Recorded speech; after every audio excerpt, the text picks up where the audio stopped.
nosotros somos la Iglesia Casa Apostólica Emmanuel, una iglesia que se rige por la palabra de Dios. Y ya hace algunas semanas terminamos nuestra primera carta a los Corintios, ¿verdad? Nuestra serie de la primera carta a los Corintios. Y hoy día vamos a empezar con otra serie, la segunda carta a los Corintios, la segunda carta a los Corintios, que en realidad no es la segunda carta de Pablo a los Corintios. Hay otra carta que él escribió entre la primera y la segunda y que se perdió. Pero Dios nos dejó la segunda carta. Dios se fija en que en nuestra Biblia esté todo lo que Él quiere decirnos. Por lo menos escribió Pablo una carta más a los Corintios, pero quedaron las que Dios quería que quedaran para nuestra enseñanza. Y recordando un poco, Pablo fundó la iglesia de Corinto. Pablo funda la iglesia de Corinto y, bueno, la establece, la cuida un tiempo, y luego sale de ahí a seguir predicando, a llevar el evangelio del Señor, pero después recibe noticias de que había problemas en la iglesia.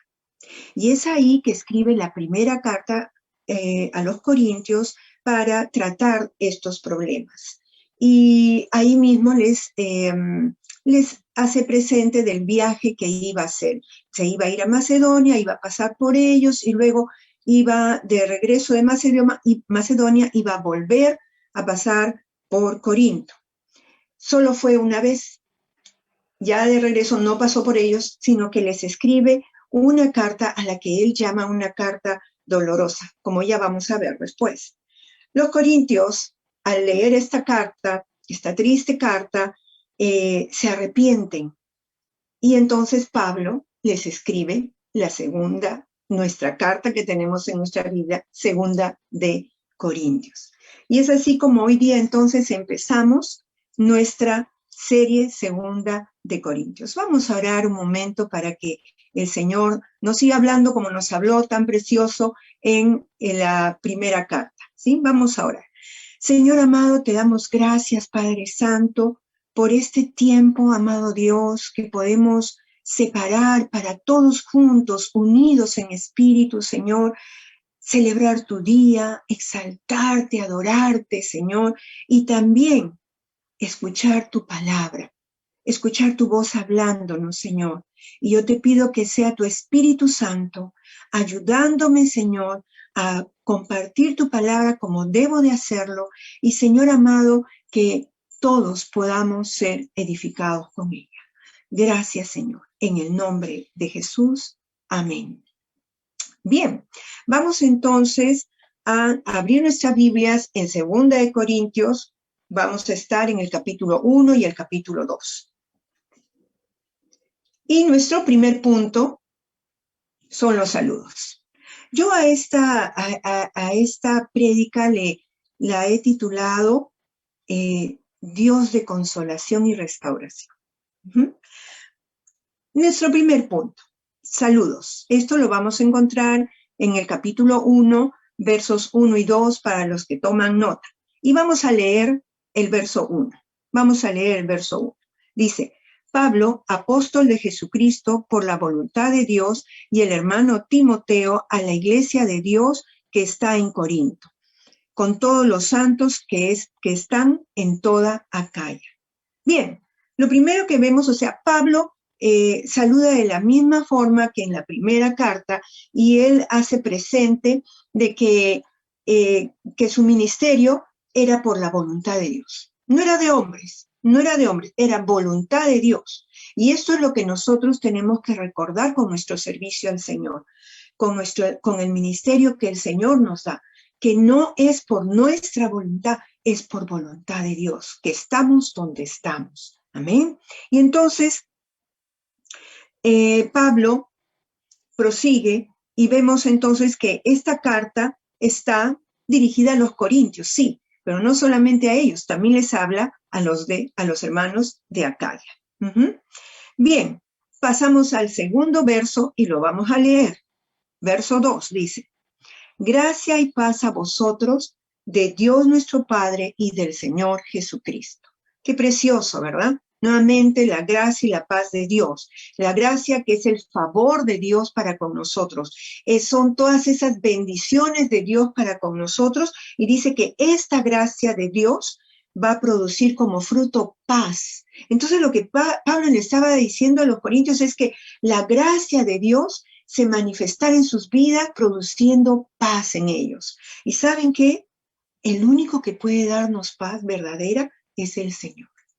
Nosotros podemos salir a pasear, salir a caminar a la orilla del mar, pararnos ahí, mirarlo, y qué precioso. Y los psicólogos recomiendan, párese frente al mar y mire para que se relaje. Igual también en el campo, pero eso será pasajero.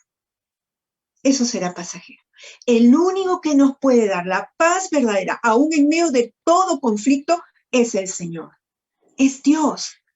Yo sé que todo aquel que ha recibido a Jesús en su corazón tiene que haber experimentado esto, de haber pasado por momentos difíciles, pero que aún en medio de eso viene la paz de Dios. Viene la paz de Dios. Viene a mi mente tantos momentos que se han vivido, pero que la paz de Dios me ha acompañado y uno puede estar tranquilo. Porque la paz que el mundo nos da, que Dios nos da, el mundo no la puede dar. Solamente Dios. Y amigo, amiga que nos visitas, ¿tú quieres paz? Solo Dios te puede dar la verdadera paz. La verdadera paz, solo el Señor. Y entonces vamos yendo a nuestro segundo punto, que es Dios consolador. Dios consolador. Y lo encontramos en capítulo 1, verso 3 al 11. Capítulo 1, 3 al 11 para los que toman nota. Y vamos a leer los versos 3 y 4. Dice: bendito sea el Dios y Padre de nuestro Señor Jesucristo, Padre de misericordias y Dios de toda consolación, el cual nos consuela en todas nuestras tribulaciones, para que podamos también nosotros consolar a los que están en cualquier tribulación, por medio de la consolación con que nosotros somos consolados por Dios. Qué hermoso, bendito sea el Señor. Dios consuela toda tribulación, hermanos. Dice que es Dios de misericordias. Dios de misericordia, ¿habrá muchas misericordias? No, lo que quiere decir que su misericordia es infinita. ¿Y qué es la misericordia? Es el dolor por el sufrimiento ajeno, pero que no se queda de brazos cruzados y dice, pobrecito, qué pena, ¿no? Ay, sí, qué pena, qué dolor. No. La misericordia es ese dolor que te lleva a hacer algo por la persona, el problema que te está causando ese dolor, ese sufrimiento en tu corazón. Y esa es la misericordia de Dios. Él se duele de nuestro dolor. Él se duele, dice Pablo, a Dios le duele tu dolor, a Dios le duele el dolor de los hombres, de las mujeres, a Dios le duele tu dolor, hermano, hermana, amigo, amiga, que nos estás visitando, a Dios le duele tu dolor, pero Él no se queda con los brazos cruzados, Él hace algo por nosotros, bendito sea el Señor, Él hace algo por nosotros.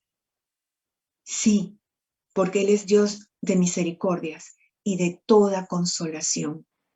Y lo primero que hace va a ser consolarnos, amados hermanos. Él nos consuela con un consuelo que uno no puede explicarse, pero sabes que está ahí. Y como en alguna vez lo he compartido, que en alguna oportunidad tuve un dolor tan fuerte por mi hija, por un problema que ella tuvo muy fuerte. Y yo recuerdo que iba en el micro, en esas épocas que se tomaba el micro bien tranquilos, ¿no? Ahora tenemos que forrarnos todos. Pero iba ahí en el micro, iba llorando, hermanos, porque creo que no tenía cuándo terminar de llorar. Entonces mis lágrimas caían, cada vez que me acordaba. Y en un momento vino una palabra de Dios en Jeremías, que dice, y es Raquel que llora a sus hijos, porque no quiso ser consolada. no quiso ser consolada. Y si tú, hermano amado, amada hermana, tú no puedes ser consolado por tu Señor, por Jesús que está en tu corazón, si tú has recibido a Jesús en tu corazón, tú puedes ser consolado. Y si no eres consolado es porque no quieres, como dijo en Jeremías, y es Raquel que llora por sus hijos y no quiere ser consolada. Y eso es lo que el Señor me estaba diciendo a mí, no quieres ser consolada, por eso no recibes mi consuelo. Le pedí perdón a Dios y le dije, te la entrego, y pude recibir ese consuelo tierno del Señor. En otra oportunidad, por otro problema, recuerdo que llegó mi hermana y me dice, ¿qué tienes? Y así, en breves palabras, creo que ni terminé de decirlo, y ella me abrazó y dijo, Señor, consuélala. Parecía, como dice la varita mágica, pero aquí no era varita mágica. Era la mano de Dios trayendo el consuelo a mi vida. A mí incluso el pastor de área me había dicho, Nela, no vengas en la tarde a la reunión, quédate en casa, porque me vio lo mal que yo estaba. Cuando en la tarde me aparezco, ¿y qué pasó? Me dice, Dios me consoló, me fortaleció, y eso es lo que hace el Señor y lo que puede hacer en tu vida si tú se lo permites, si tú lo dejas. Amigo, amiga, Dios quiere consolarte a través de Jesucristo. Si tú quieres recibir el consuelo del Señor, tienes que recibir a Jesús como Señor y Salvador, porque es el único que va a poder consolarnos, el único. Cuando recibimos a Jesús como Señor y Salvador, Él prometió enviar su Espíritu Santo para vivir con nosotros, para acompañarnos en todo tiempo y ahí estar consolándonos, fortaleciéndonos, ayudándonos. Y si tú quieres, amigo, amiga, recibir consolación, recibe a Jesús en tu corazón. Recibe a Jesús. Pero acá también vemos algo más, que nos consuela con un propósito, para que nosotros también podamos consolar a otros, para que los consolemos. ¿Cómo? Como Dios nos consoló a nosotros. Amado hermano, una palabra que le demos a otro. De repente, con una palabra, al consejo, con la palabra de Dios, o como hizo mi hermana, me abrazó y solo dijo, Señor, consuélala, y recibí el consuelo. Palabras agradables. Hay tanto sufrimiento en el mundo, y que llamemos a alguien y lo saludemos y nos preocupemos por él, estamos dando consuelo. Y hablamos de Dios y estamos dando consuelo, fortaleciéndolos, animándolos, haciéndoles saber que Jesús los ama y los consuela como a nosotros también nos consuela, ¿sí? Dios es Dios de toda consolación. Dios es Dios consolador. Recíbelo en tu corazón si todavía no lo has recibido. Y tú, hermano, hermana, recibe el consuelo de Dios. No te resistas, recíbelo. Uh-huh. Y también acá, en esto de Dios consolador, en el verso 5 y 7 vamos a leer. 5 al 7. 5 al 7 dice, porque de la manera que abundan en nosotros las aflicciones de Cristo, así abundan también por el mismo Cristo nuestra consolación. Pero si somos atribulados, es para vuestra consolación y salvación. O si somos consolados, es para vuestra consolación y salvación, la cual se opera en el sufrir las mismas aflicciones que nosotros también padecemos. Y nuestra esperanza respecto de vosotros es firme, pues sabemos que así como sois compañeros en las aflicciones, también lo sois en la consolación. Acá vamos a ver los sufrimientos del cristiano. Pablo les hace saber que él sufre por Cristo, pero que ese sufrimiento también es consolado por Dios, quien tiene misericordia de todos los que sufren, dice, ¿no? Y es para su consolación, porque Pablo también los consolará a ellos, porque va de beneficio para ellos.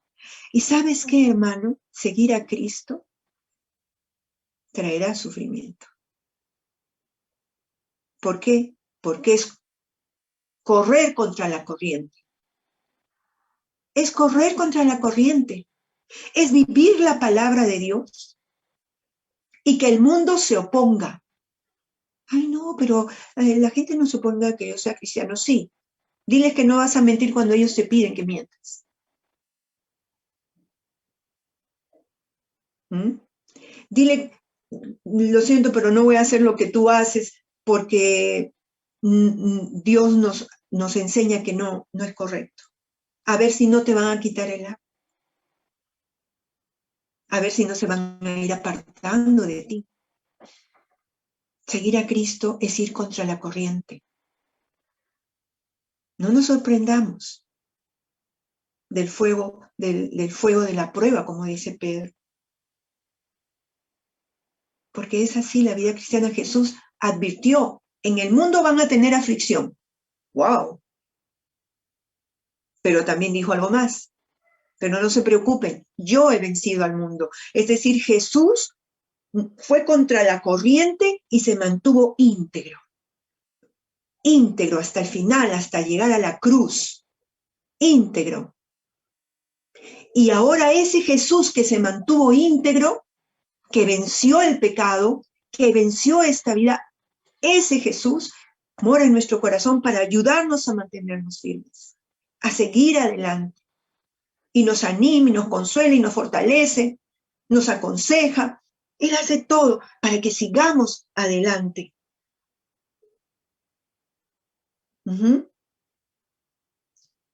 Hay sufrimiento en la vida cristiana, pero el Señor nos consuela y nos fortalece. Amén. Él nos consuela y nos fortalece. Nos consuela a través de su palabra predicada, leída, estudiada, en nuestros tiempos de oración, a través del consejo de un hermano, de una hermana. Él nos consuela. Pero también Dios se glorifica en nuestra debilidad. Mira el verso 8 al 11. Vamos a leerlo, 8 al 11. Porque, hermanos, no queremos que ignoréis acerca de nuestra tribulación que nos sobrevino en Asia, pues fuimos abrumados sobremanera más allá de nuestras fuerzas, de tal modo que aún perdimos la esperanza de conservarla.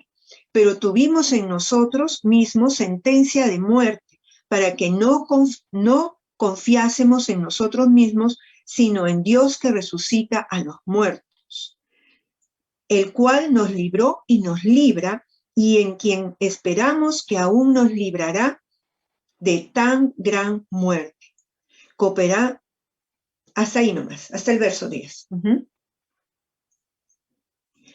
Pablo les dice que el sufrimiento que ellos tuvieron que afrontar en Asia fue tan fuerte que perdieron las esperanzas de vida. Ellos pensaban que se iban a morir, ¿no? Y esto Dios lo permitía para que el mérito de su salvación de esas circunstancias no fuera de ellos, sino de Dios. De Dios. Y así, hermanos, Dios permite que pasemos momentos tan difíciles en nuestra vida para que la gloria sea de Él, no nuestra. Así pues, porque yo soy muy inteligente para salir de estos problemas. No, no. Es Dios quien nos da la sabiduría. Es Dios que nos da la fortaleza. Es Dios que guía a los doctores para decir cuál es el tratamiento, qué hacer. Es Dios. Y toda la gloria en medio de nuestros problemas, cuando salimos de ellos, toda la gloria es del Señor. Amén. Toda la gloria, hermanos. Y amados hermanos, cuando nosotros dudamos de la ayuda futura del Señor, es decir, ahorita estoy pasando por este problema, y me angustia y me desespero, wow. Entonces, estoy desmereciendo lo que anteriormente Dios ha hecho por mí. ¿Cuántas veces Dios te ha sacado de problemas? ¿Cuántas veces Dios nos ha sacado de problemas? Y Pablo confiaba que Dios iba a seguir sacándolo de problemas. Él dice, Él nos salvó y nos salvará. O sea, apunta al futuro. Porque confiaba que así como lo había salvado antes, lo salvaría después, y por eso él seguía predicando la palabra de Dios, aunque hubiera mucha oposición, aunque estuviera peligros de muerte, él seguía adelante porque sabía que Dios lo iba a seguir cuidando y salvando. Y entonces nosotros también sigamos por la vida confiando que el Señor nos va a ayudar y hagamos lo que nos toca hacer. Pablo era predicar la palabra. Prediquemos la palabra, sigamos haciendo su obra, caminemos en nuestra vida, confiados en el Señor. Porque, ¿qué pasa? Pablo dijo, así como me salvó, me salvará. Pero a veces nosotros pensamos, uy, sí, Dios me salvará, pero ¿me salvará de esta? Entonces estoy dudando y estoy desmereciendo lo que Él hizo antes por mí. Y aún podemos mirar lo que hace por otros y que también lo puede hacer por nosotros. Yo recuerdo cuando el Señor permitió que yo tuviera esos tumores en el colon, y yo iba caminando, estaba interna, iba caminando. Mi preocupación eran mis papás, ¿no? Que ellos tuvieran que pasar por un mal tiempo por mí. Pero yo me acordaba, por ejemplo, lo que el Señor había hecho por mi mamá. Mi mamá, hermanos, ha tenido 3 tipos de cáncer.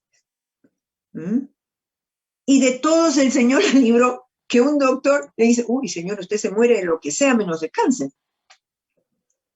Y yo recordaba eso y decía, tú me vas a ayudar. Tú me vas a ayudar, Señor. Vamos a salir adelante de esta. Y gloria a Dios, porque no fue canceroso y porque me pudieron operar bien. Y esa operación también fue la mano de Dios ahí interviniendo, que el mismo doctor me dijo, el mismo Señor Jesús trajo los aparatos para tu cirugía que no teníamos. El mismo Señor Jesús, porque yo le decía, han estado orando por mí mis hermanos. Y yo, pues fíjate que ese Jesús ha venido a traer todo lo que necesitamos para la operación. Gloria a Dios. Es el Señor. Confiemos en el Señor. Si nos ayudó antes, nos ayudará otra vez, hermanos. Gloria a Dios. Y veamos el verso 11. El verso 11 dice, cooperando también vosotros a favor nuestro con la oración, para que por muchas personas sean dadas gracias a favor nuestro por el don concedido a nosotros por medio de muchos. Y acá Pablo, ¿qué hace? Les pide que oren por él. Y qué precioso, porque él les está diciendo que cuando ellos oran, están colaborando con su ministerio, lo están ayudando, están siendo partícipes de ese ministerio. Y amados hermanos y hermanas, cuando nosotros oramos por un ministerio, estamos siendo partícipes de ese ministerio. Cuando oramos por una persona que trabaja en ayuda social, estamos orando y estamos participando de ese ministerio. Y aprendemos 2 cosas, hermanos, acá. Que cuando pedimos que oren por nosotros, estamos diciendo, como hizo Pablo, necesito tu ayuda. No puedo solo, no puedo sola. Qué tremendo, Pablo, ¿no? La sencillez, la humildad de decir, oren por mí, por favor, porque no puedo solo, no puedo sola. Solo.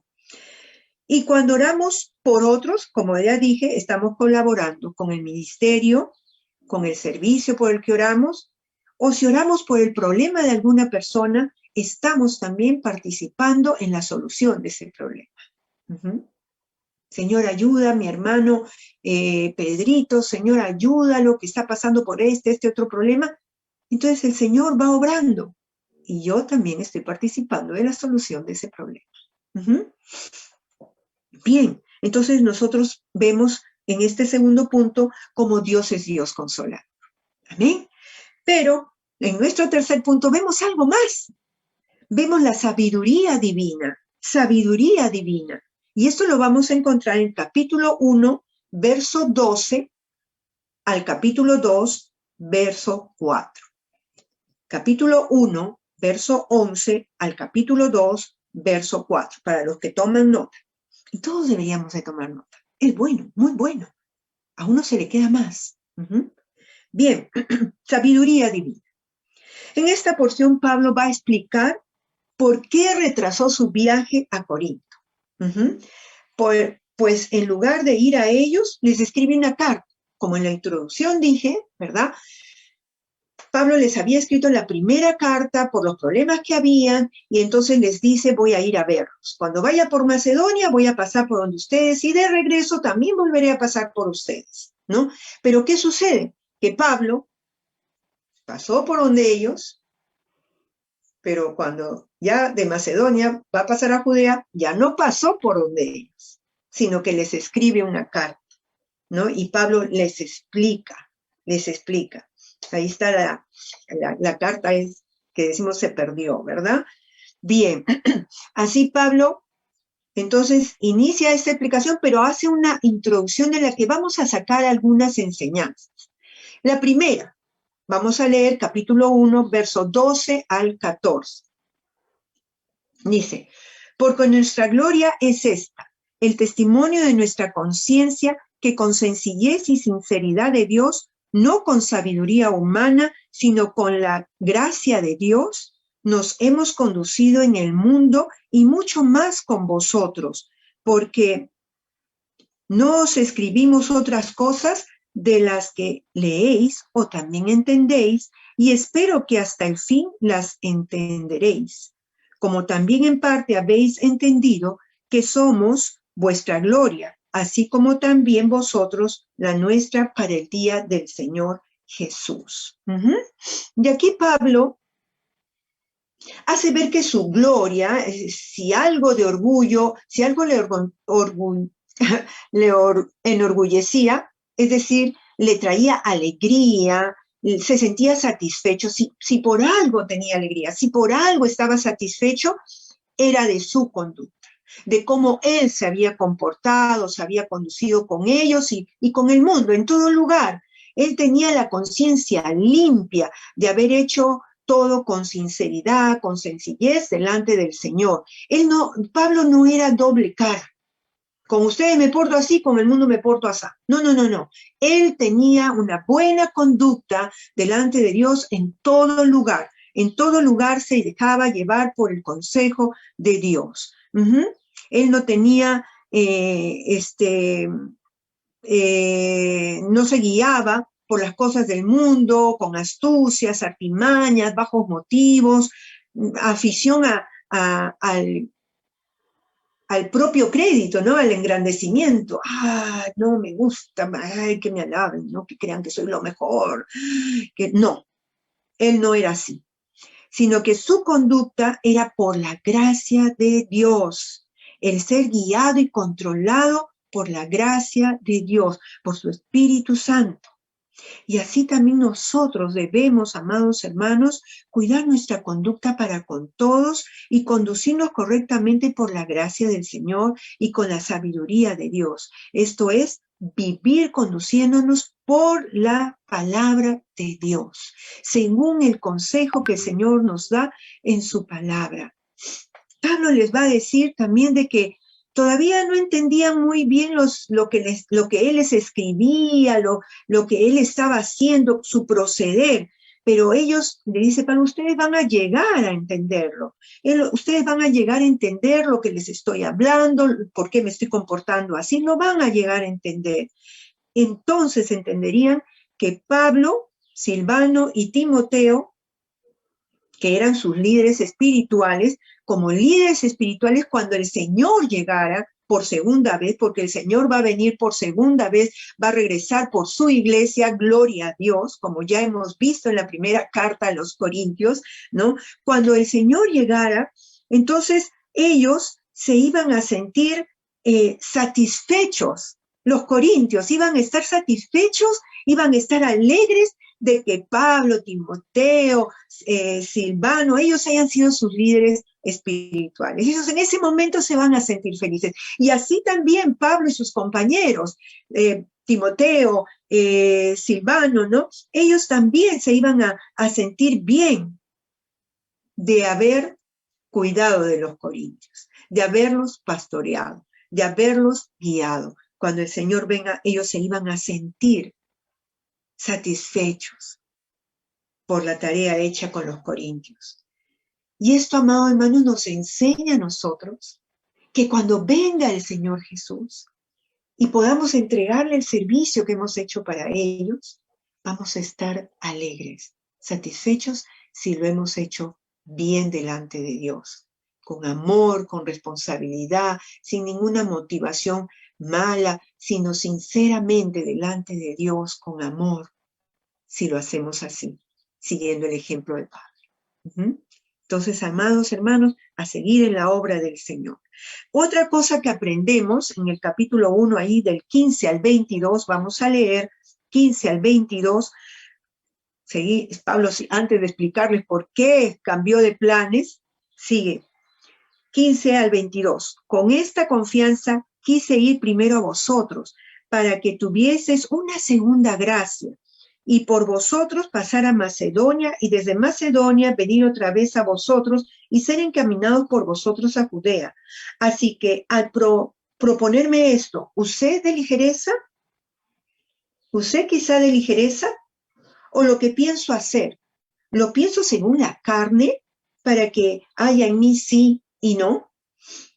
Mas como Dios es fiel, y nuestra palabra a vosotros no es sí y no, porque el Hijo de Dios, Jesucristo, que entre vosotros ha sido predicado por nosotros, por Silvano y Timoteo, no ha sido sí y no, mas ha sido sí en él. Porque todas las promesas de Dios son en el sí y en el amén, por medio de nosotros para la gloria de Dios. Y el que nos confirma con vosotros es que en Cristo, el que nos confirma con vosotros en Cristo y el que nos ungió es Dios, el cual también nos ha sellado y nos ha dado las arras del Espíritu en nuestros corazones. Bien, acá Pablo ahora les habla, ¿no?, de lo que había planificado hacer. Ir a ellos como que iba de pasadita a Macedonia, ¿no? Y les había dicho que después iba a regresar para una segunda gracia, es decir, para que ellos recibieran alguna otra enseñanza de sus predicaciones, ¿verdad? Pero no lo hizo, solo fue una vez.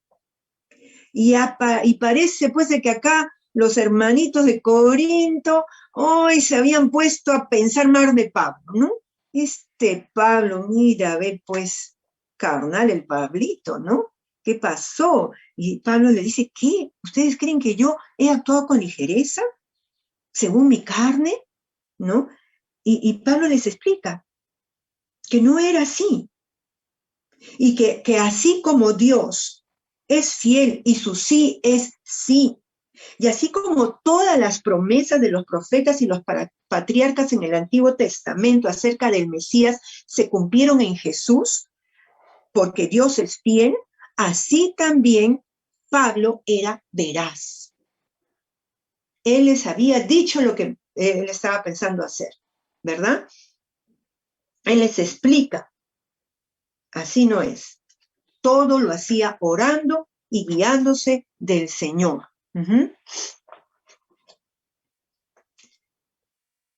Y les dice, no, yo no actué con ligereza. No lo hice, no lo hice. Y como hijos de Dios debemos seguir el ejemplo de estos siervos de Dios, hermanos, y conducirnos como hijos del Señor, y que nuestro sí sea sí y nuestro no sea no. Que seamos veraces como ellos lo fueron. Él les dice, no. Así como Dios es veraz, cumplió sus promesas, así también nosotros somos veraces. Y quisiera que viéramos ya esta partecita del verso 20, que hay, hermanos, ahí una enseñanza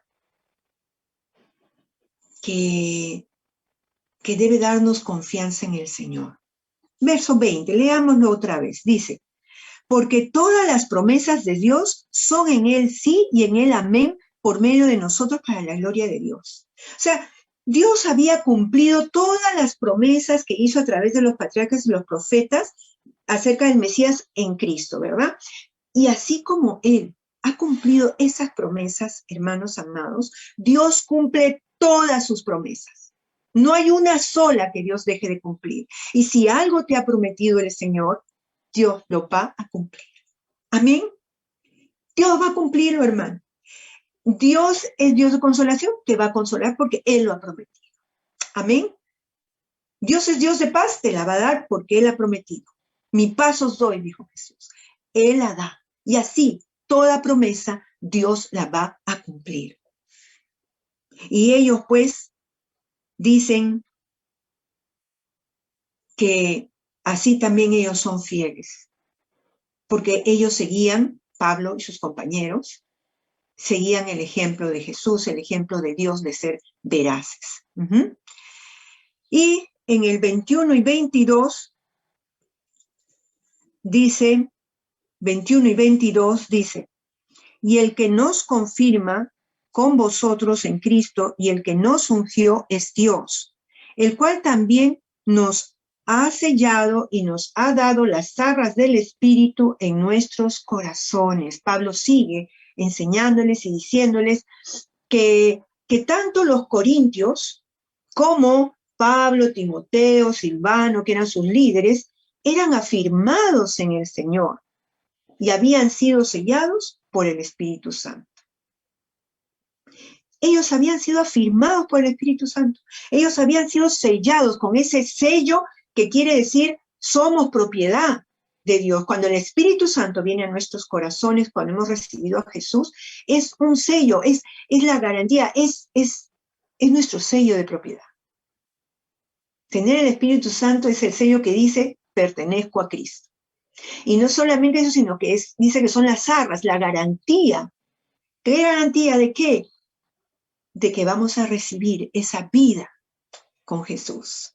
Vamos a recibir esa vida junto a Él por la eternidad. Amén. Y bien, y miren lo que dice, me gusta cómo dice en la Nueva Traducción Viviente. El verso 21 dice, en la Nueva Traducción Viviente, el verso 21 dice, es Dios quien nos capacita junto con ustedes para estar firmes por Cristo. Él nos comisionó. ¿Se dan cuenta? Es Dios el que nos está capacitando. Es Dios el que nos mantiene firmes. Es Dios el que nos envía. Y en la versión Dios habla hoy, en el verso 22, dice así. Verso 22, Dios habla hoy. Nos ha marcado con su sello y ha puesto en nuestro corazón el Espíritu Santo como garantía de lo que vamos a recibir, la vida eterna. Amén. Y entonces eso es lo que el apóstol les está diciendo. Amén. Y entonces ahora, en el verso 23, capítulo 1, verso 23, al capítulo 2, verso 4, ya Pablo se dispone a decirles la causa por la que él decidió no ir a Corinto por segunda vez. Y vamos a leer el verso 23 y 24 del capítulo 1. Dice, mas yo invoco a Dios por testigo sobre mi alma, que por ser indulgente con vosotros, no he pasado todavía a Corinto.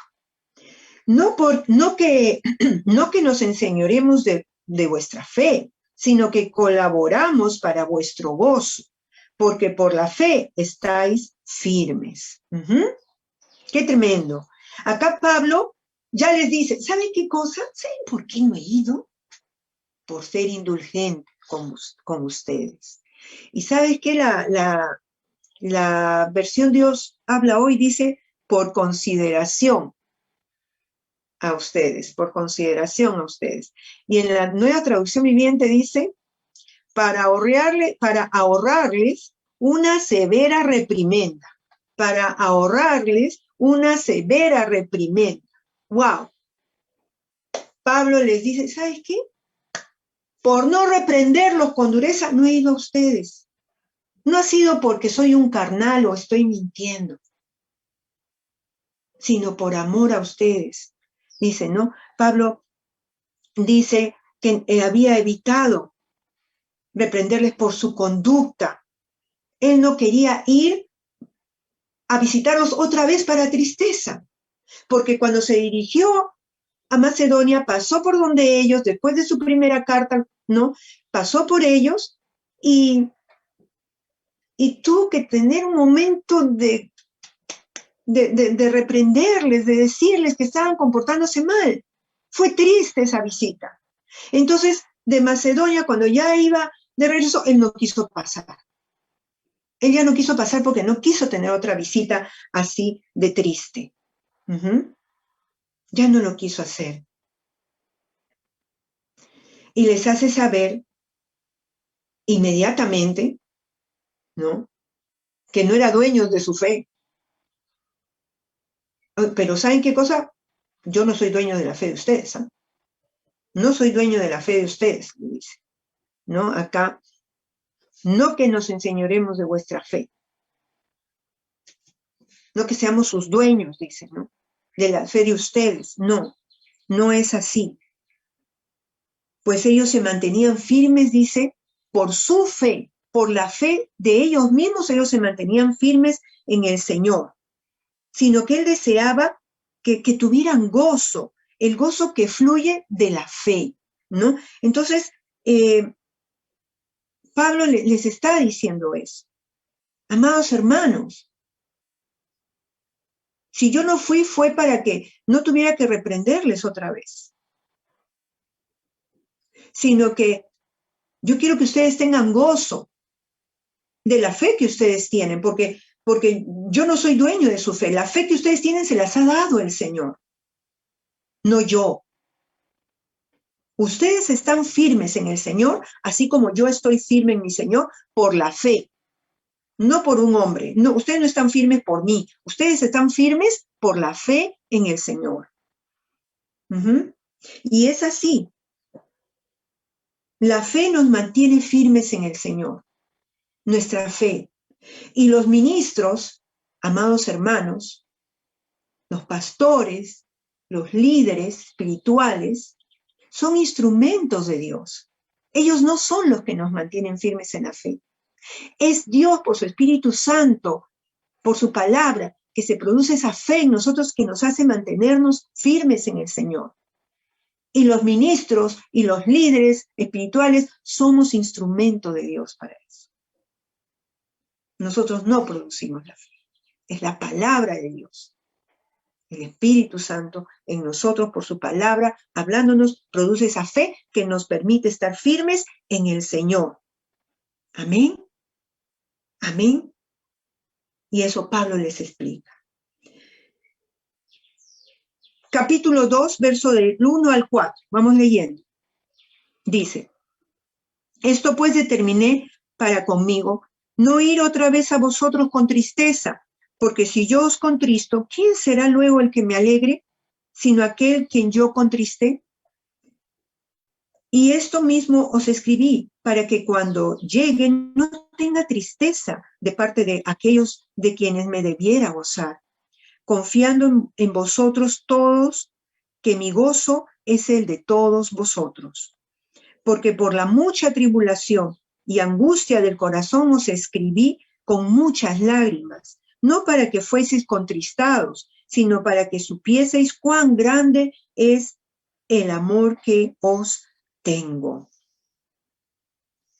Y les dice que cuando les escribió, estuvo con mucha tristeza, pues a Pablo le dolía mucho que los corintios estuvieran comportándose mal.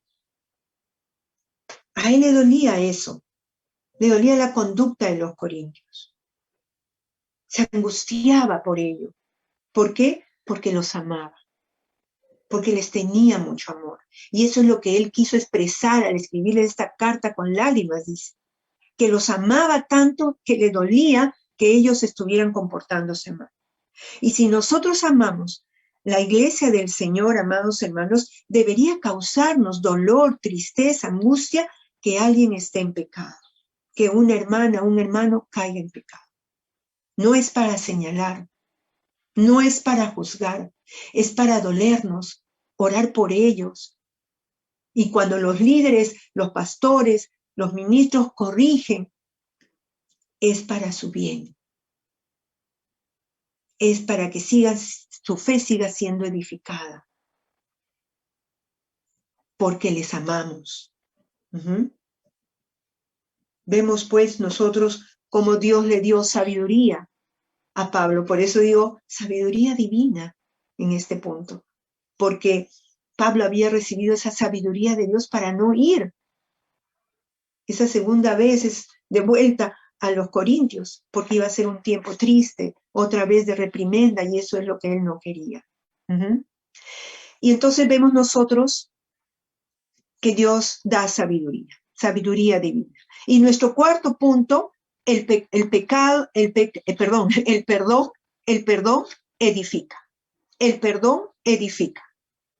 Y esto vamos a verlo del capítulo 2, del verso 5 al verso 11.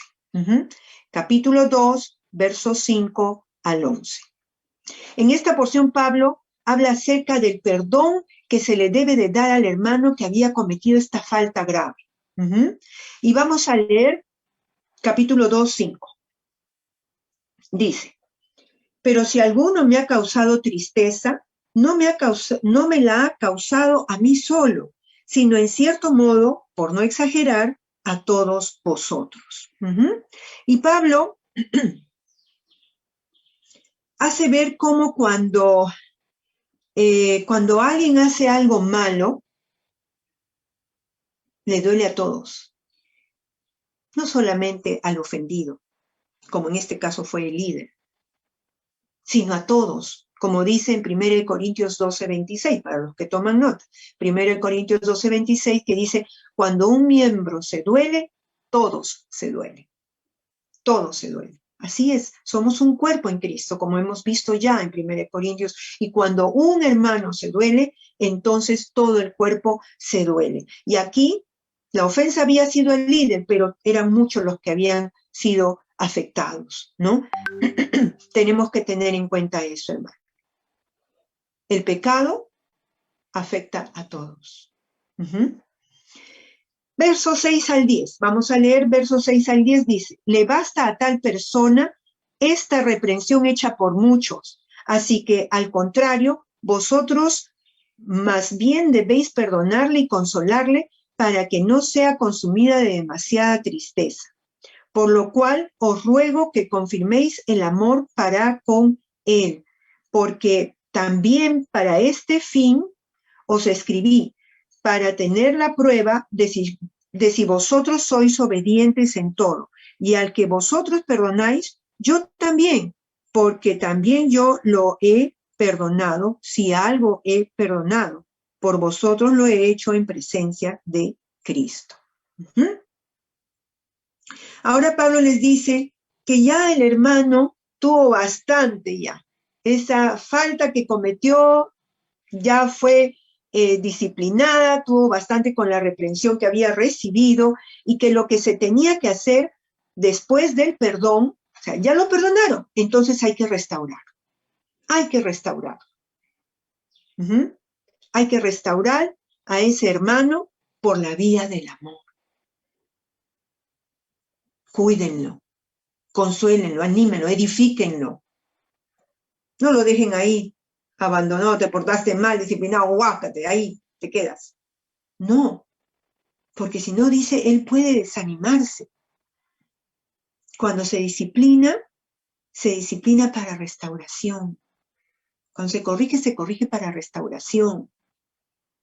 Porque de lo contrario, el cristiano puede desanimarse y quedarse en el camino. Y eso no es lo que Dios quiere. Tenemos que restaurar al hermano, como Pablo acá les indicaba a los corintios, hacer que él vuelva a la comunión con Dios y con la congregación. Y verso 11, miren lo que dice. Verso 11 del capítulo 2. Para que Satanás no gane ventaja alguna sobre nosotros, pues no ignoramos sus maquinaciones. O sea, perdónenlo. Perdónenlo. Porque si no, Satanás va a sacar ventaja de esa falta de perdón. Y es que cuando nosotros pecamos, le abrimos la puerta al enemigo en nuestras vidas para que venga. ¿A qué cosa? ¿A qué ha venido Satanás? Juan 10:10 dice que ha venido a robar, a destruir, a matar. Eso es lo que Satanás quiere hacer con nuestras vidas. Quiere destruir nuestra vida espiritual, quiere destruirnos. Y amigo, amiga, que tú nos estás visitando, has de saber que cuando uno no tiene a Jesús, va camino a la muerte eterna. Satanás destruye nuestras vidas. Eso es lo que él hace. Y hermano, hermana, cuando tenemos a Jesús en nuestro corazón, él nos guarda. Pero si nosotros abrimos la puerta no por un pecado que cometo ahorita, uy, Señor, perdóname y corrijo, no, por un pecado reincidente, un pecado que yo sé que tengo y que lo sigo haciendo, ¿no? Entonces abro puertas al enemigo. Y sobre todo con la falta de perdón. Como va a decir Efesios 4, 26, 27, Pablo ahí dice, no se ponga el sol sobre su enojo. Es decir, ¿saben qué? Cuando estén enemistados con alguien, no se vayan a dormir sin haber arreglado ese problema. Ni des lugar al diablo, porque cuando uno no perdona o cuando uno está en algún pecado persistente, entonces se le abre la puerta al enemigo, y Pablo lo sabía, por eso él decía, no ignoramos sus maquinaciones. O sea, ahí está el enemigo viendo a quién devorar y viendo qué hace, y entonces trae destrucción a la persona que no perdona y a la congregación. O sea, el pecado, el enemigo no viene a atacar solamente a una persona, él ataca a todos los que puede, ¿no?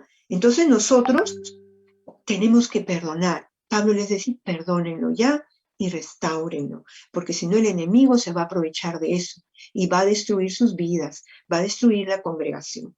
Entonces así también nosotros tenemos que aprender que hay que perdonar y restaurar. Amén. Para que el enemigo no tome ventaja. Entonces vemos nosotros que el perdón, el verdadero perdón, va a edificar. Bien, y vamos a nuestro último punto, el quinto, que es aroma de vida, aroma de muerte. Y eso lo encontramos en el capítulo 2, versos 12 al 7. Capítulo 2, versos 12 al 17. 12 al 17. Y vamos a leer los versos 12 al 13. 12 al 13 dice, cuando llegué a Troas para predicar el evangelio de Cristo, aunque se me abrió puerta en el Señor, no tuve reposo en mi espíritu por no haber hallado a mi hermano Tito. Así, despidiéndome de ellos, partí para Macedonia, ¿no? Y acá Pablo les comparte la inquietud que había tenido en su corazón porque no tenía noticia de los corintios que Tito tenía que traerle. Entonces él estaba inquieto, no tenía paz, ¿no? Entonces, a pesar de que podía haber predicado ahí, él decide viajar, ¿no? A Macedonia. No tuvo reposo en su espíritu y viajó. Les explica a ellos.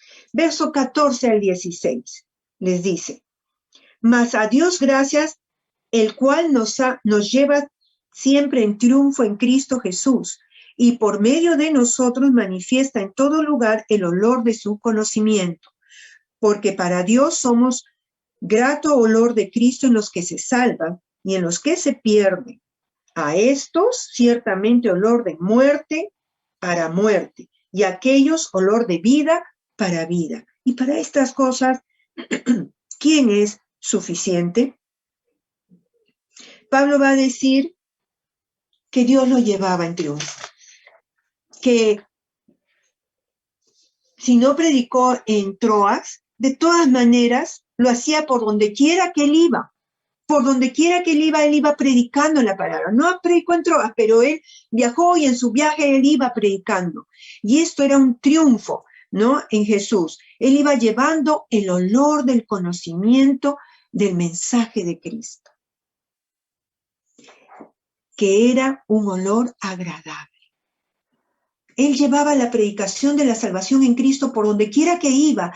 Y esa predicación del mensaje de Cristo es olor fragante a Dios, olor agradable a Dios. Y, amados hermanos, si si vamos, nosotros debemos llevar el Evangelio de Jesús por donde quiera que vamos. Y debemos saber y recordar que entonces es un agradable olor al Señor.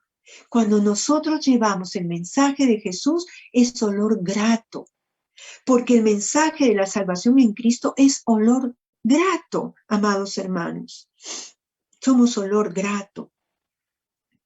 Y Pablo enseña que para los que se salvan, es decir, los que reciben a Jesús como Señor y Salvador, son olor agradable, de vida, para vida eterna. El que recibe a Jesús en su corazón el mensaje de Jesús es olor agradable de vida, vida eterna. Pero para los que rechazan a Jesús, su mensaje de salvación es olor de muerte, porque van camino a la muerte eterna y no les agrada también.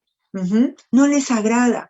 Y no nos sorprendamos cuando a la gente no le agrade el mensaje de Jesús. Para ellos es un olor feo, pero lo que no saben también que es un olor de muerte porque se van a la condenación eterna. Olor de muerte. Y oremos por ellos. Oremos para que en algún momento en su vida reciban a Jesús como Señor y Salvador y puedan ser olor grato de vida, vida eterna. Y gocémonos con los que sí están recibiendo a Jesús. Gocémonos de ello, de ese olor de vida. Y finalmente, en el verso 17, dice, verso 17, pues no somos como muchos. En el 16, a la última parte va a decir, perdonen, y para estas cosas, ¿quién es suficiente? Verso 16. Y para estas cosas, ¿quién es suficiente para dar este mensaje de salvación? ¿Quién es suficiente? Dice Pablo, ¿no? Pues no somos como muchos que medran falsificando la palabra de Dios, sino que con sinceridad, como de parte de Dios y delante de Dios, hablamos en Cristo.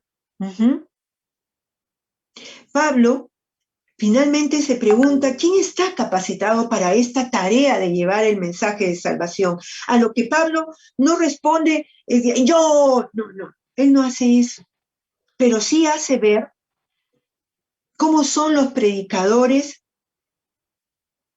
que no hacían bien su tarea. Dice, los comienza a describir, que estaban diluyendo las exigencias. Hay iglesias en las que ya no se puede predicar del pecado. No hables de pecado porque te espanta a la gente, ¿no? Hay iglesias que predican de la gracia que te permite todo, una vida como sea, total, Jesús te salva. Y tampoco Pablo enseña eso. La palabra del Señor nos enseña claramente. La gracia de Dios es la que nos ayuda a vivir el consejo de Dios. No a vivir como querramos, total, la gracia de Dios va a sobreabundar para salvarnos. No, la gracia de Dios nos ayuda a vivir la palabra del Señor. Y esta gente estaba diluyendo, estos predicadores que los habían deslumbrado a los corintios, esos predicadores estaban diluyendo las exigencias del Evangelio con ánimo de lucro, de que los acepten, de tener éxito. Por eso es que ellos diluían el mensaje del Evangelio. Eran talentosos y persuasivos, pero ocultaban su falta de sinceridad. Codiciaban el dinero y deseaban la preeminencia en todo ellos, ¿no? Pablo describe y él dice, no es así, no debe ser así. Pablo era sincero, igual que sus compañeros, Silvano y Timoteo, y predicaba todo el consejo de la palabra de Dios, como debe de ser. Aún aquellas partes que a veces nos duelen, pero que nos traen vida. Cuando predicamos el mensaje de salvación, somos olor grato a Dios. Somos olor grato a Dios. ¿Qué eres? Cuando recibimos a Jesús, somos olor grato a Dios. ¿Qué eres?